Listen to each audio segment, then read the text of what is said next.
성부와 성자와 성령의 이름으로 아멘.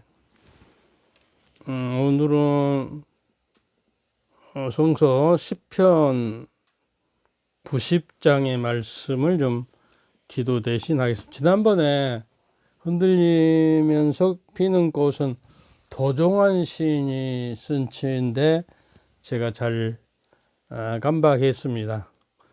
도종환 시인 흔들리시면 피는 꽃. 오늘은 그 시편 90장에 대한데 세월에 대해서 우리가 날수를 세일 줄 알고 마음을 슬기롭게 시간을 써야 한다는 내용입니다. 천년도 당신 눈에는 기나긴 어제 같고 한 토막 밤과도 비슷하오니 당신이 앗아가면 그들은 한바탕 꿈, 아침에 돋아난 풀과 같이 아침에 피었다가 푸르렀다가 저녁에 시들어서 말라버리나이다. 한 토막 그 밤과 비슷하다 그 말이에요. 지나간 어제 같고 당신이 우리 그 생명에 주관하시고 데려가시면 끝인데 인생은 한바탕 꿈꾸고 아침에 돋아나는 풀과 같이 그 아침에 피었다가 푸르렀다가 저녁에 시들어 말라버리나이다 하는 시입니다. 그 다음에 계속 진정성 내실 때 우리는 다하여주고 진노하실 때 솟아라쳤나이다. 당신은 우리 허물을 눈앞에 놓으시고 우리 숨은 죄들을 밝으신 앞에 두셨나이다. 진노하신 가운데 우리의 모든 날이 흘러싸우니 한숨처럼 우리 세월은 가버렸나이다. 우리 죄가 당신 앞에 연연히 드러나 있다는 것이에요. 그래서 당신 우리 허물을 당신의 눈앞에 놓으시고 우리 숨은 죄들을 밝으신 당신 앞에 두셨다는 거예요. 그래서 우리가 하느님께서 주신 이 생명을 거둬가시며 세월은 한숨처럼 우리를 흘러가 버렸나이다. 인생은 기껏해야 70년, 근력이 좋아서야 80년, 그나마 거의가 고생과 슬픔이오니 덧없이 지나가고 우리는 나는 듯 가버렸나이다. 인생은 덧없이 지나가고 우리는 나는 듯 그 누가 당신 분노의 능력을 아오리까 진노하심을 옳게 두려워하오리까 날수 셀 줄 알기를 가르쳐 주시어 우리들 마음이 슬기를 얻게 하소서. 우리가 세월이 가고 하는 것들을 우리가 잘 기억하고 이 시간을 붙잡아라 그랬잖아요. 시간이라는 것은 하나님을 만나는 선물이고 하나님을 만나는 장소다. 이 시간을 우리가 어떻게 시테크라는 책도 있습니다. 여러분이 한번 사서 보면 좋아요. 시테크. 다음에 이제 결론적으로 우리 신앙인들은 어떤 시간관념을 가지고 살아야, 시점을 가지고 살아야 하느냐 하는 거, 바라보는 세상, 이 시간 속에서 세상을 어떻게 바라보고 어떠한 눈길로 바라봐서 그 시간을 우리가 그 기회가 오면 붙잡아서 하늘을 만나고 또 하나님께 주신 선물을 우리가 누릴 수 있도록 하느냐가 우리 인생의 근본적인 문제다 그 말이에요. 근데 이제 우리가 팬데믹에서 그 세계 코로나 팬데믹을 거치면서 뭐가 제일 잘 팔렸냐 그러면요 복권이 제일 많이 팔렸답니다. 아주 급증했답니다. 경제 사정이 안 좋으면 그 여행을 바라고 일확천금을 벌기 위해서 로또에 그 기대를 겁니다. 그런데 그 큰 돈들이 몇백억 갑자기 생기면 여러분 행복할까요? 보통 사람은 그 큰 돈이 생기면 행복해질 것이라고 꿈에 부풀어서 생각합니다. 그러나 그 반대가 많다고 해요. 그 복권이 당선된 사람 치고 파산 안 된 사람이 거의 없답니다. 그러니까 복권이 당선되면 모르게 타서 애국으로 도망쳐야 한답니다. 주위에서 복권을 탄 줄 알면 서로 도둑이 달라들고 지인들이 좀 돈 좀 달라고 하고 또 이웃과 또 친척들이 달라들어서요. 아주 그 곤란에 빠진다고 그래요. 그리고 이제 돈을 함부로 그냥 공돈이니까 뭐 함부로 쓰다가 부인하고 이혼을 하게 되고 돈이 있으니까 이혼하면 배당이 되니까 이혼하게 되고 가족이 파산이 되고 하는 경우가 많다고 그래요. 로또가 당선치고 그 욕심 때문에 더 큰 욕심 때문에 실수를 하고 사기를 당하면 모든 것을 잃어버리고 파산된다고 그래요. 그리고 그 재산을 어디다 투자하라고 하는 지인들이 많이 달라듭니다. 그래서 그 잘못 투자했다 파산되고 오히려 빚을 지고 마는 그런 경우도 있다고 해요.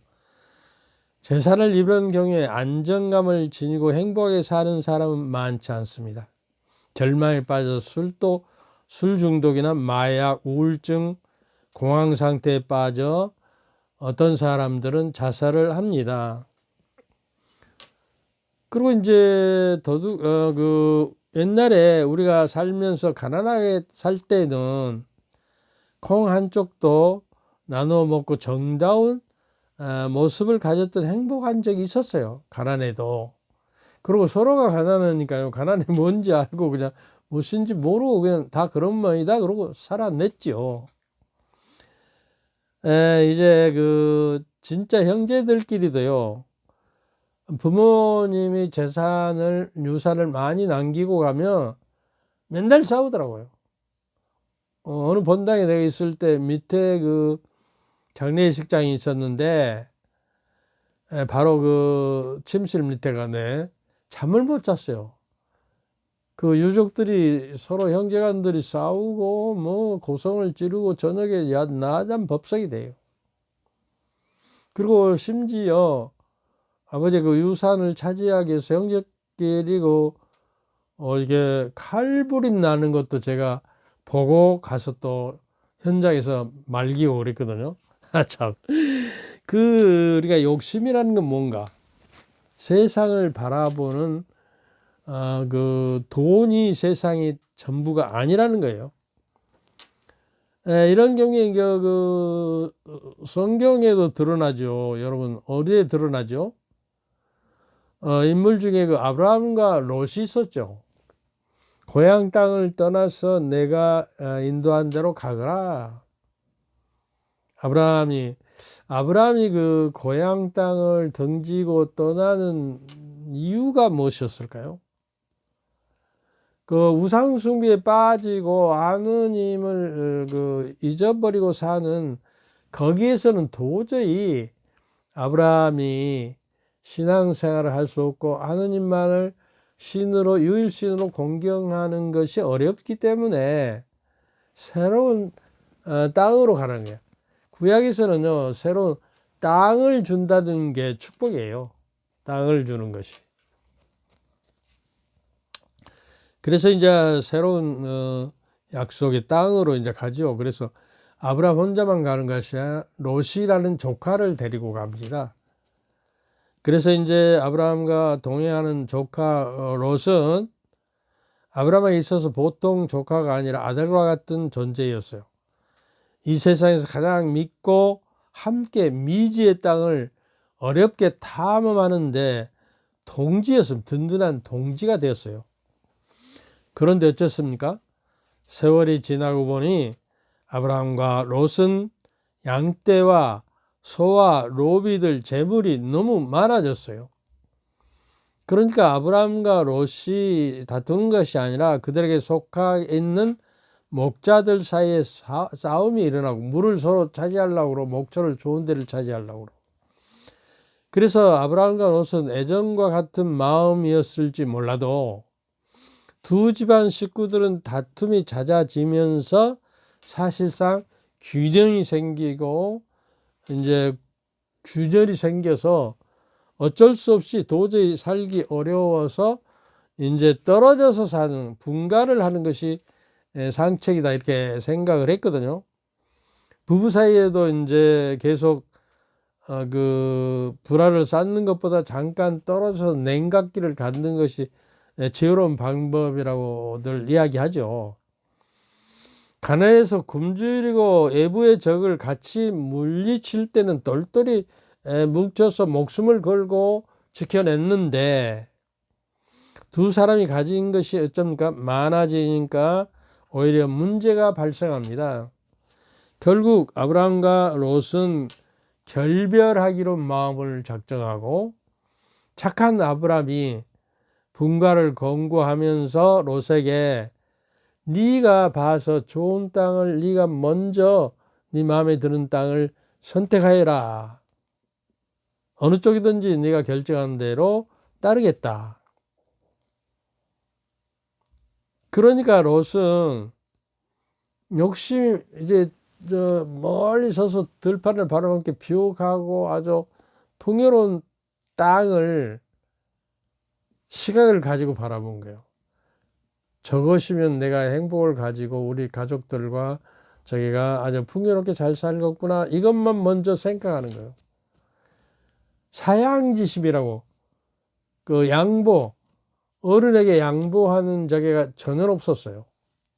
아니, 서로 그 밀당을 하지 않아 형님 먼저 아우 먼저 그런데 그러지 못했단 말이죠.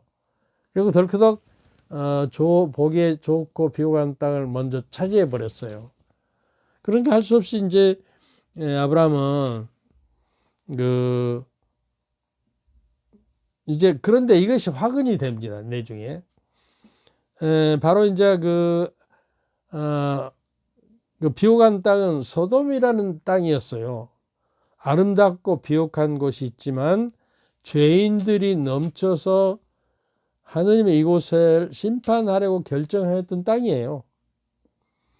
하느님은 롯에게 천사를 보내 가족들을 데리고 떠나라고 했지만 롯을 그래도 사랑하셔서 쉽게 자신을 재산을 버리고 떠날 수가 없었어요. 드디어 소돔 땅은 하느님의 벌을 받아 유황과 불로 심판을 받아 불바다가 되었죠. 그래서 간신히 소돔 땅을 빠져나오던 그 뒤를 돌아보지 말라고 그랬거든요. 애착심을 버리라는 거예요. 그래야 하느님에게 갈 수 있대. 우리는 모든 것을 애착심에 의해서 선택합니다. 자기를 사랑하고 자기가 행복할 것 같고 남을 배려하지 않고 자기 욕심의 눈길로 시각으로 세상을 바라보고 살고 그걸 차지하기 위해서 욕망에 불타오르고 있죠.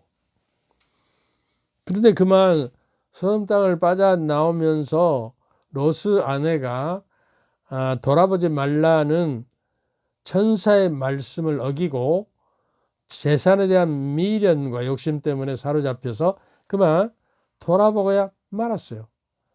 그래서 소금 기둥이 되어버렸습니다.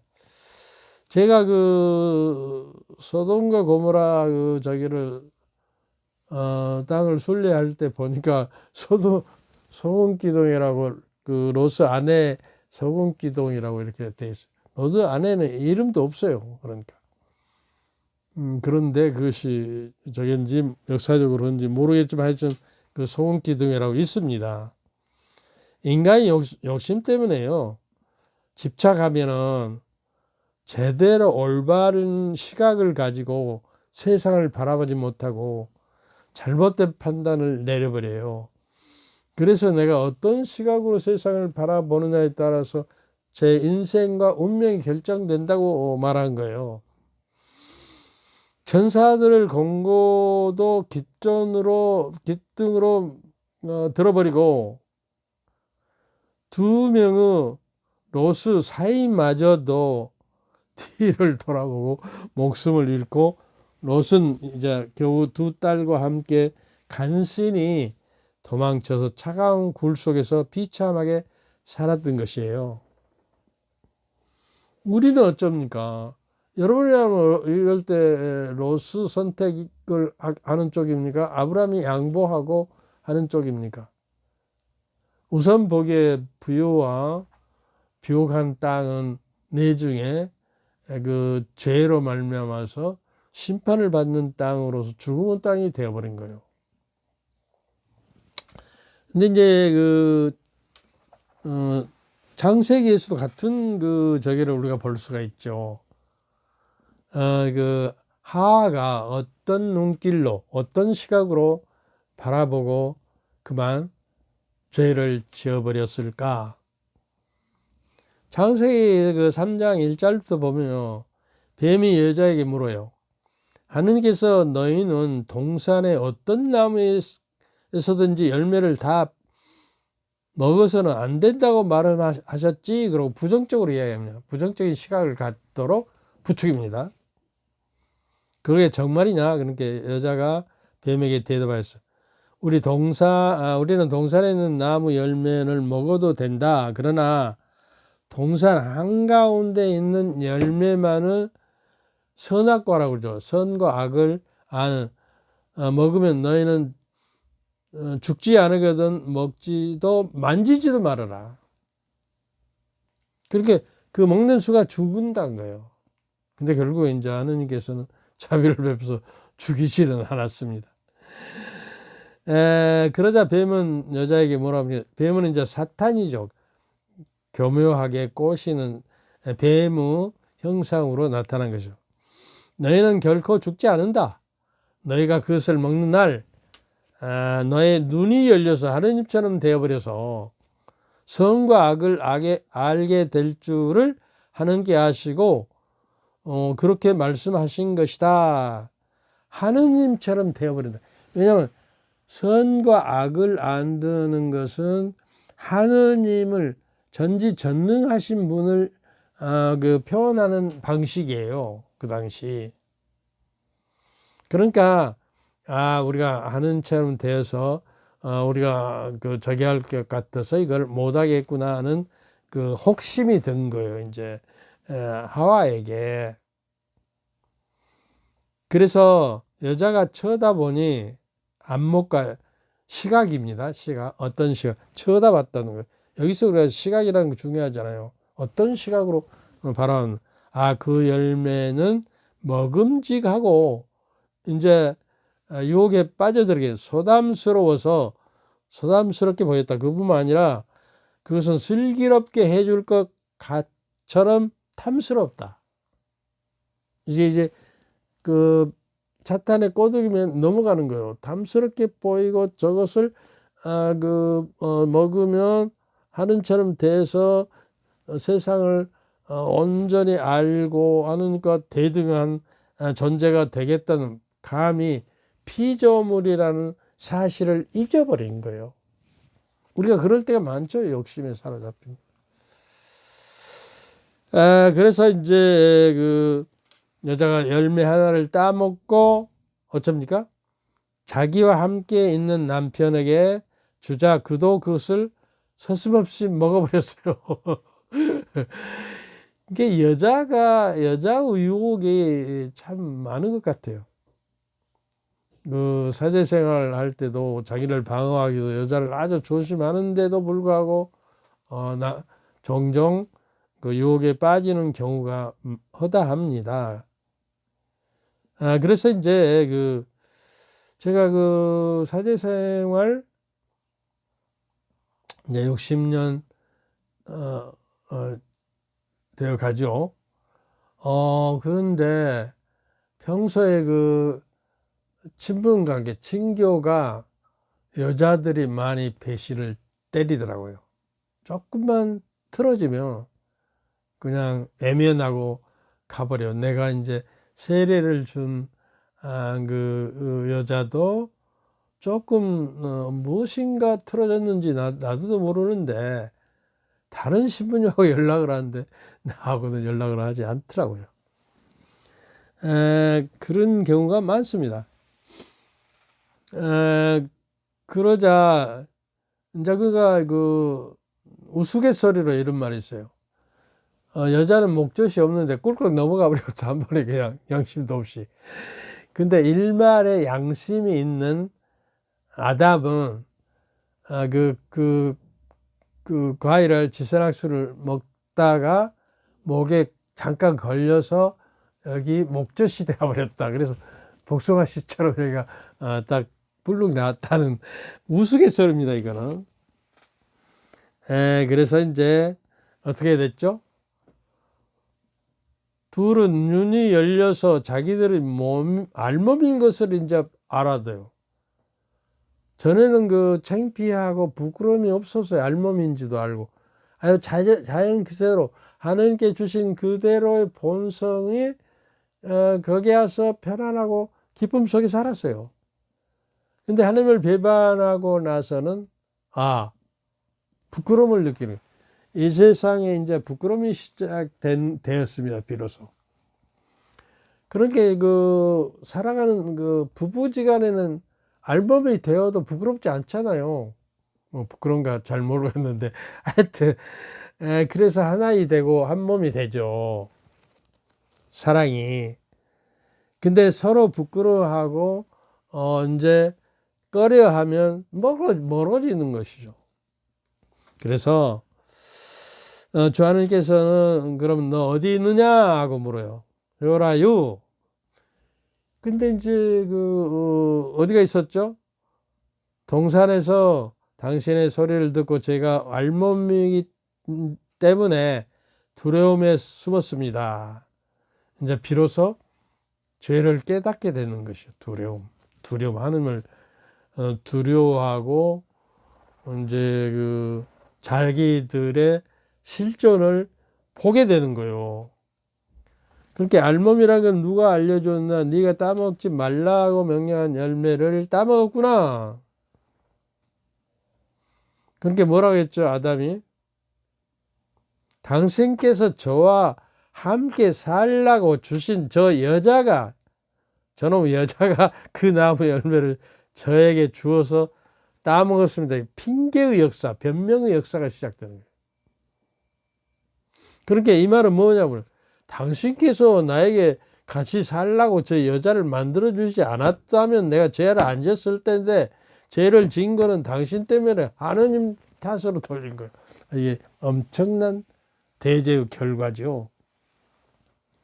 그러니까 거짓과 죽음의 죄의 역사가 시작돼서 현재 우리에까지 유전자처럼 인류 전체에 간염이 돼서 그 원죄에 빠져서 죄로 떨어지는 경향성이 많게 되는 것입니다.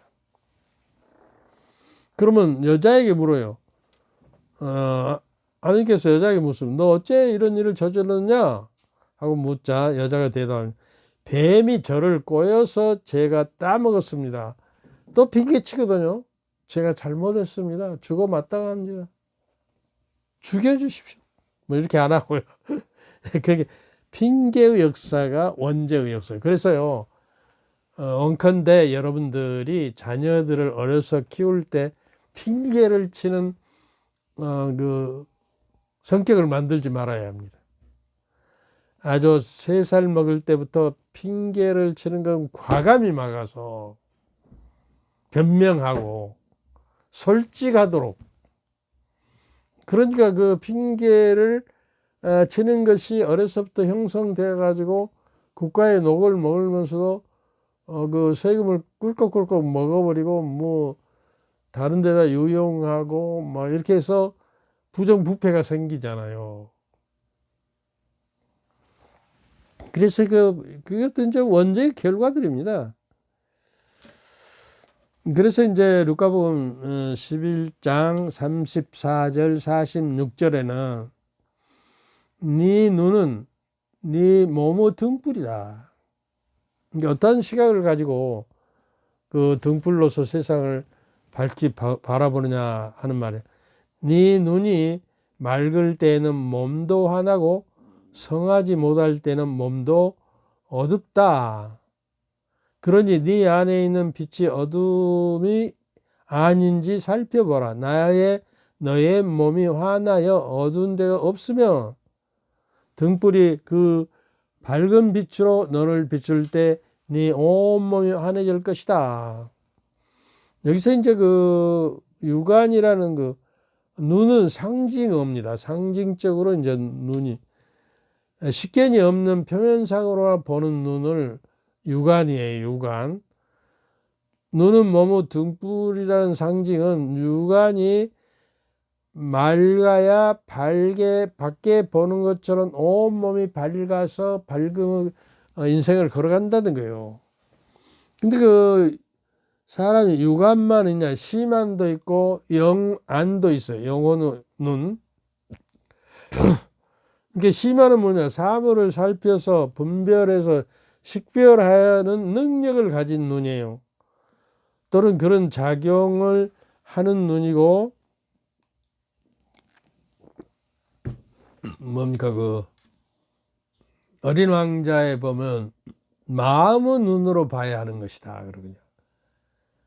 그리고 사무엘이 그 다윗을 기름 부어 이제 왕으로 점지할 때, 그 이제 처음에 큰아들이 키도 크고 아주 늘씬하게 생겼으니까 이 사람이구나 그러고 사무엘이 기름을 불러할 게 아니다. 하나님께서 키와 외모로 사람을 판단하지 말라라.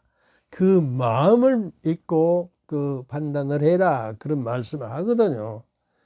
그러니까 우리가 마음의 눈이 늘 하느님께로 향하고 마음의 눈이 어떤 시각으로 세상을 바라보느냐에 따라서 자기 인생과 신앙의 역사가 시작된다는 거예요. 하느님의 눈길 아래서 우리가 벗어나지 아니하고 하느님의 얼굴의 빛에서 벗어나지 아니하고 그래야 합니다. 하느님이 우리를 애면하지 않는 눈길을 가지고 하느님을 초점을 포커스를 맞춰서 그 초점을 맞춰서 살아가는 시각의 인생이 되자는데 지금 제가 그 시각적인 면을 다루고 있는 거예요. 그러니까 영안이라고 뭐냐, 영의 눈이에요. 세례를 받을 때 성령의 감도를 받아 성령의 빛으로 모든 사물과 사건을 식별하는 바르게 보고 생각하는 경지에 이르러야 한다. 성령의 감도와 인도함이 없이는 우리가 영성생활이 되지 못할 뿐만 아니라 거룩하고 하나님의 사랑으로 거룩하고 흠없는 자 되도록 우리를 천지 창조 이전에 그것을 그리스도 안에서 우리를 미리 정하셨다고 에베소서 1장 4절에는 말씀하거든요. 왜 우리를 미리 그 정했냐? 하나님의 사랑으로 거룩하고 흠없는 자가 되도록. 그러니까 인생이 살아가는 목적이 하나님 앞에서 그 하나님의 사랑으로 말미암아 사랑을 지켜서 이웃과 하나님의 사랑을 지켜서 거룩한 하나님의 모습으로 흠없고 그 죄 없는 인간이 되도록 만들었다 그 말이에요.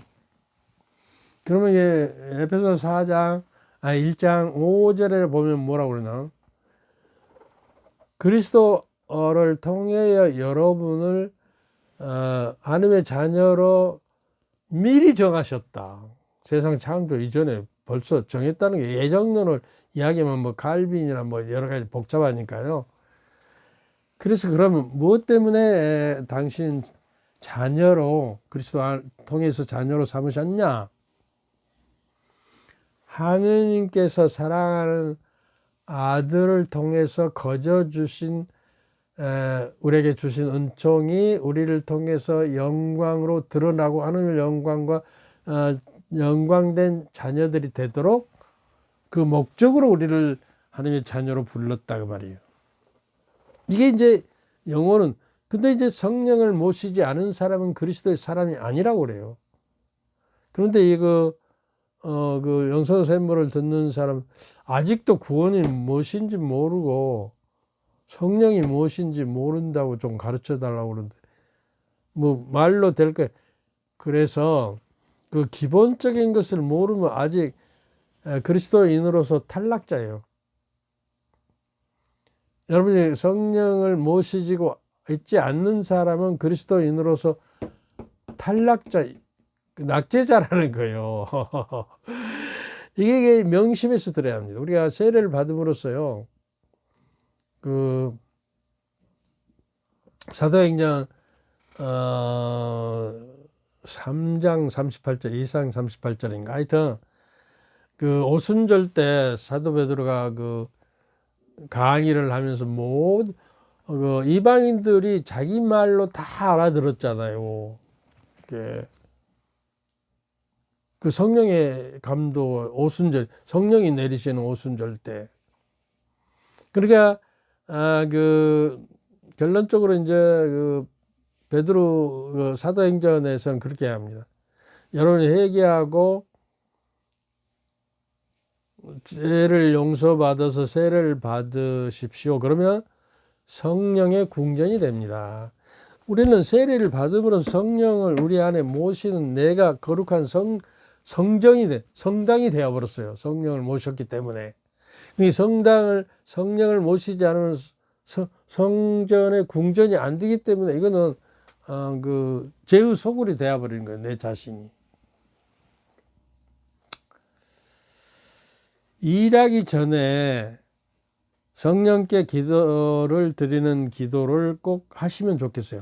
우리가 아침에 일어나서 처음에 또 직장에서 일하기 전에 성령의 도우심을 그래서 여러분들 기도서에 보면 일하기 전에 성령께 드리는 기도라고 있었어요. 저는 항상 이 기도를 하고요.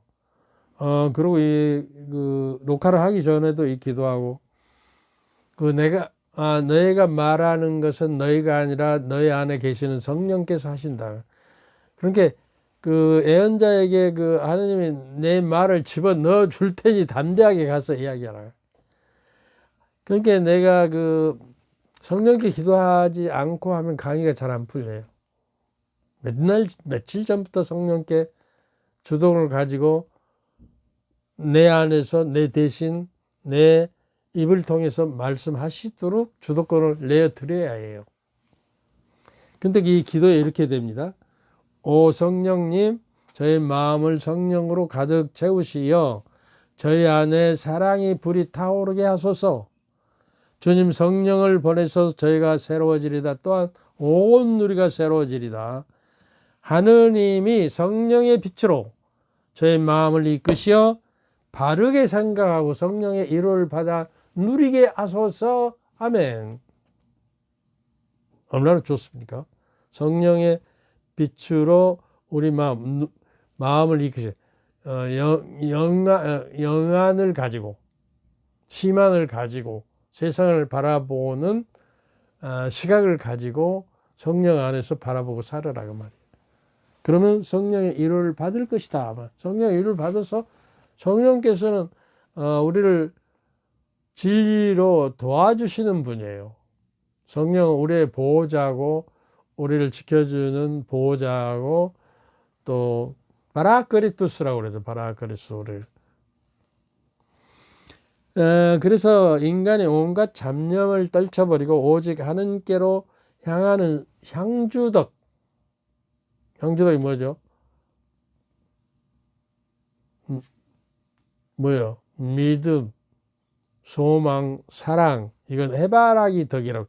향주, 하늘을 향하는 덕이다 말이에요. 믿음의 덕, 희망의 덕, 사랑의 덕. 해바라기를 왜 해바라기? 해를 따라서 갑니다.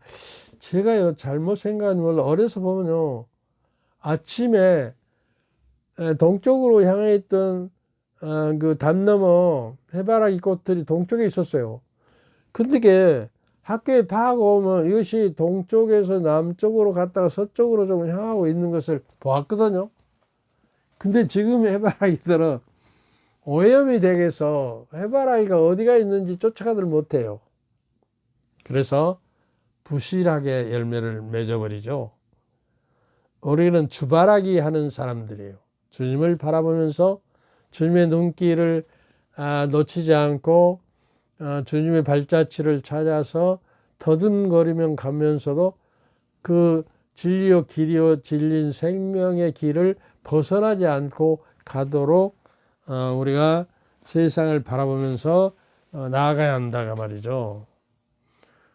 잠태양이신 빛 중 빛을 받아서 어둠 속을 걷지 않고 성령의 인도하심으로 겸손한 마음으로 하느님과 함께 동행하는 길, 내가 늘 이야기했죠. 겸손되게. 그 미카서 다시 한번 이야기해요. 미카서 그 6장 8절의 말씀입니다. 하느님께서 원하고 바라시는 것은 희생제물이 아니고 번제물을 하는 암송아지도 아니고 자식을 태워서 바치는 제사도 아니고 번제물 이제 진저리가 났다 그 냄새. 그럼 하나님께 바라시고 원하시는 건 뭐냐? 공정을 실천하고, 공정을 실천하는 것은 그 정의를 실천하는 거예요. 정의. 영어 성서에 보면 그 right 그랬다 해서 right. 그리고 이제 신의를 사랑하며, 신의를 사랑한다는 것은 바로 꾸준한 사랑, 꾸준한 사랑으로 신령과 의리를 지키는 사랑이라는 거예요. 응? 그리고 너의 주 하느님과 함께 걸어가는 인생의 여정. 그래서 저는 이것을 그 성서 말씀을 인용해서 아침마다 일어나면 먼저 이 기도를 해요.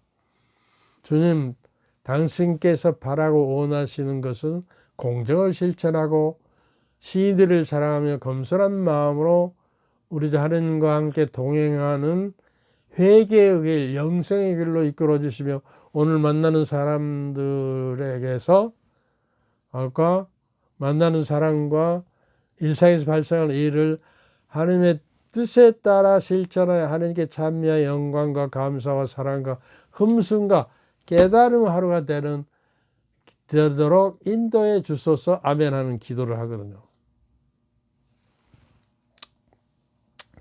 그러면 영안이 주님의 광명의 빛으로 진리요 길이요 생명이신 주님의 길을 갈 수 있다는 거예요.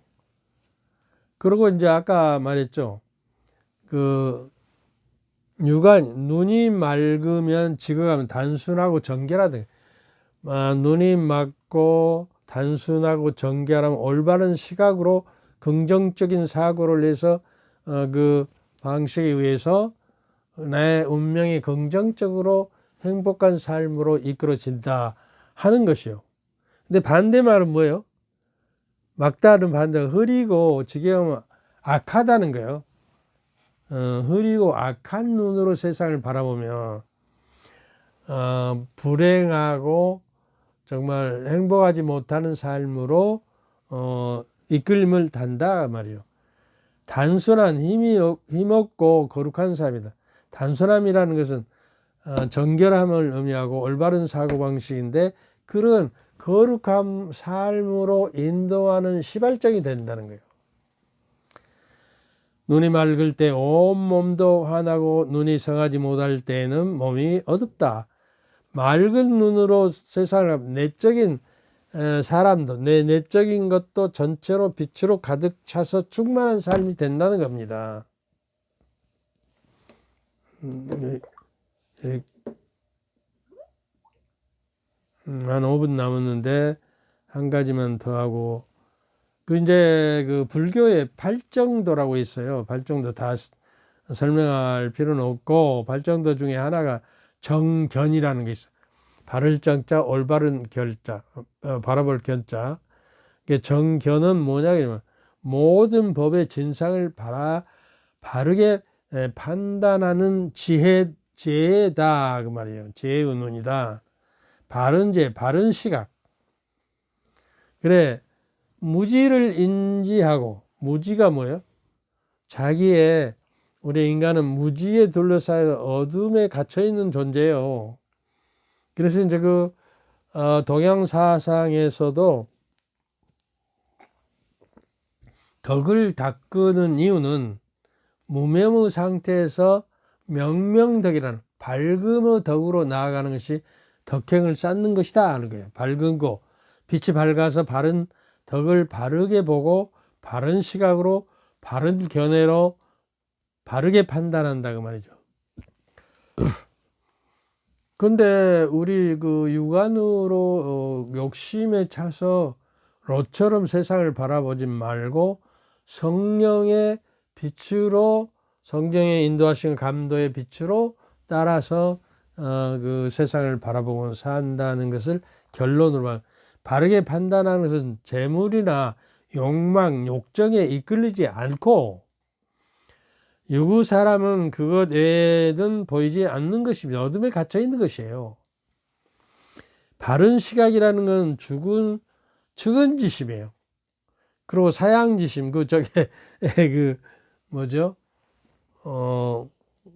사단설이라고 있어요. 처음에 뭐죠? 인의애지. 그러니까 올바른 사랑으로, 인은 사랑으로 세상을 판단하고 바라보라. 의는 올바른 정신으로 세상을 살고, 또 인의 극기복례라고 해서요, 자기 자신을 이기고 애로 돌아 질서와 조화로 돌아가라고 말이에요. 인의 지는 지혜의 눈을 가지고 세상을 바라보고 살고, 이게 맹자가 말하는 사단설이에요. 욕망과 분노는 자신의 중심에 갇힌 사람이에요. 욕망과 그 욕망을 내려놓아야만이 되는 것이죠. 그러니까 이제 어젠가 그젠가 성서 말씀에 그러잖아요. 너희들이 이제 예수님께 제자들을 파견할 때에 돈자루도 또 옷짐도 여행 보따리도 싸지 말라 말해요. 신발도 2만 신발은 신지 마라. 지팡이를 가지고. 그러고 가다가 사람을 만나면 인사도 받지 말고 아주 급하고 아주 간절한 마음으로 그 목적만을 향해서 가라가 말이에요. 파견하는 목적은요, 마르코복음 2장 13절에 보면 사도들을 뽑으신 목적이 함께 하게 하시고 다윗과 함께 더불어 살게 하시고 복음 말씀을 전하라고 발견하시며 마귀를 제어하는 권한을 주셨다 그래요. 이게 사제지가 안에는 마귀를 쫓아내는 권한이 있어요. 저도 이제 마귀를 구마식을 해본 적이 있는데 경험이 있어요. 그러니까 요새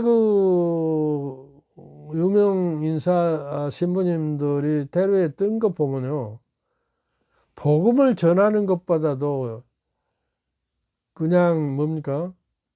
인문학 강의래요.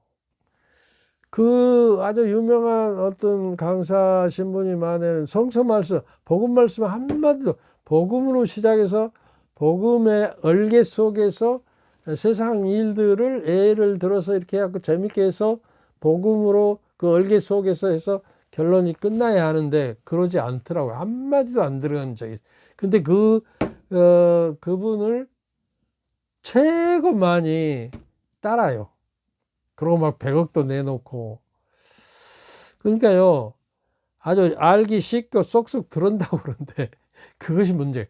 기본을 알아야 한단 말이에요.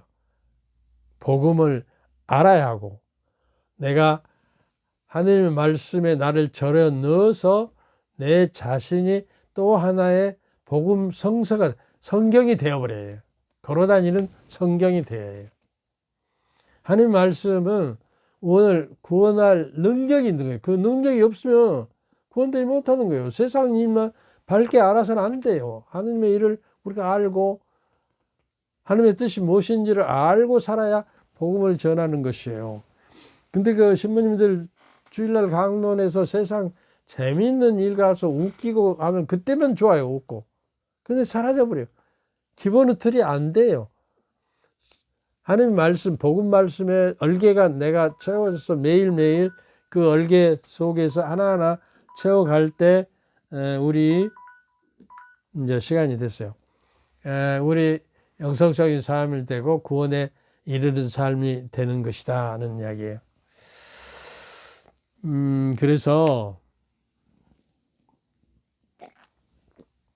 결론적으로 성령의 이끄심을 따라 사는 삶을 사십시오. 이게 영성의 삶이고 하느님께 나아가는 영안을 가지고 사는 삶이에요.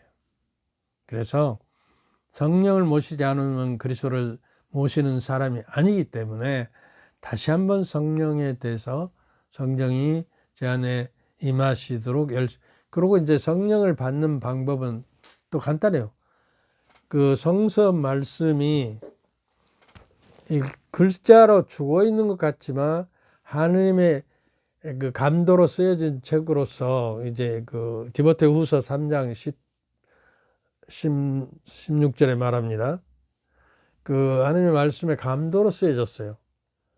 그러니까 이 말씀이 감도로 쓰여져서 이 말씀이 죽어 있는 문자지만 내가 이 말씀을 내 영혼하고 내 마음속으로 마음에 모셔드리면 그 감도로 되었기 때문에 그 말씀 자체가 하느님 감도로 다시 살아나서 내 안에서 살아 움직이는 에너지가 된다.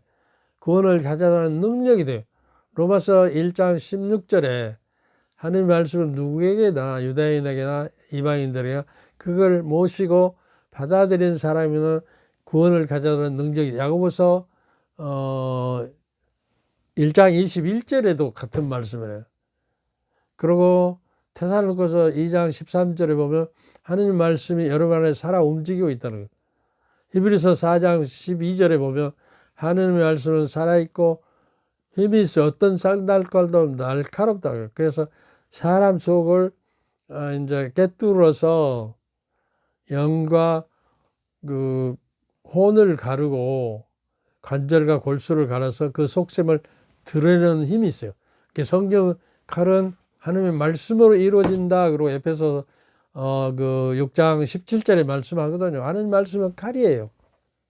그래 마귀를 쫓아내고 내 흠에 죄스러운 걸 그냥 그 칼로 도려내서 잘라고 그리고 이렇게 건강한 몸을 유지하는 칼이란 말이에요. 여기까지 합시다.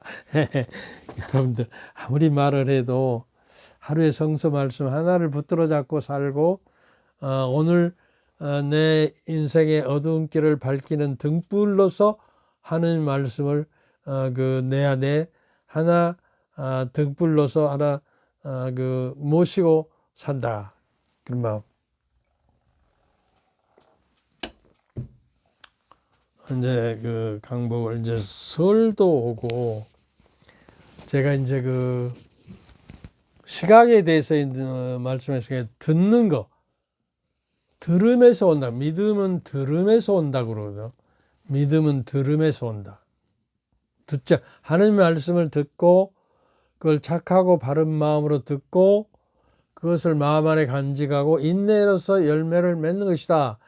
누가복음 그 8장 15절의 이야기예요. 그러니까 여러분들 그러면 어떤 자세로 하나님 말씀을 들어서 내 그 양식이 되고 등불이 돼서 올바른 시각으로 세상을 바라보면서 살아가고 그 구원의 능력을 가지고 살아갈까를 이제 다음에 이야기하고 아직도 그 시각에 대해서 좀 결론을 못 맺었으니까 결론 맺고 시각 그 다음에 이제 청각이죠. 그 다음에 뭐죠? 말씀 말하는 거. 우리 언어에 대해서 한번 살펴보고 왜냐 그러면 인간이 살아간다는 것은 보고 듣고 말하고 행동하는 것이 인간이 살아가는 거 아니에요. 그러면 금년 한 해 동안 내가 어떤 것을 어떻게 바라보고 또 어떤 것을 듣고 그것을 실천하고 열매를 맺는가. 그 다음에 어떤 말을 할 때 생명의 말이 되고 남을 상처를 주어서 칼처럼 화살처럼 다른 사람은 상처를 주지 않고 지킬 수 있는가. 그리고 다른 사람들의 말을 내가 어떻게 받아들일 때 상처받지 않고 용서하면서 사는 삶이 되는가 하는 걸 그 얼개를 가지고 1년 동안 살아가도록 제가 그 기본적인 틀을 짜기 위해서 하는 것입니다. 그래서 잘 듣고 귀한 양식, 영혼의 양식이 되도록 하면 좋겠습니다. 주님께서 여러분과 함께 또한 사제들의 영과 함께 전능하신 전주 성부와 성자와 성령께서는 저희 여러분의 가족 모두에게 축복을 내리시어 길이 머물게 하소서. 아멘. 한 가지 오늘 이제 이 검버섯이 만해서 자꾸 사람들이 유튜브도 하고 저기 하니까 어디 가서 강론도 하고 그러니까 이것 좀 해서 일주일이 됐는데도 아직 여기에 붙이고 막 이렇게 했거든요. 그래서 험상궂게 보였을 줄 알지만 양해를 구합니다. 아멘.